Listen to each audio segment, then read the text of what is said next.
Welcome to the Learning Pines YouTube. We hope this video helps. You start by readying both devices. Plug the watch on its charger and make sure the iPhone has Bluetooth and Wi-Fi on. Sign into iCloud so health and settings sync. This is why pairing carries your data. Once done, wake the watch and choose language. This triggers the pairing animation. Make sure airplane mode is off on the iPhone and keep devices within a few feet. Now look for the animated pairing pattern on the watch to continue the connection process.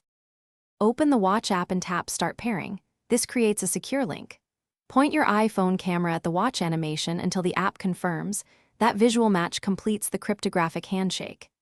Next, choose Restore from Backup or Setup as New. Restoring saves your apps and settings, while a fresh setup reduces legacy issues. Then pick your dominant wrist and create a passcode. This protects Apple Pay and health data. Make sure to enable location and motion services when prompted so features work as expected. Let the watch finish syncing. This transfers apps, music, and settings and can take several minutes depending on content. Once the progress completes, follow prompts to enable Apple Pay, install desired apps, and set notification rules.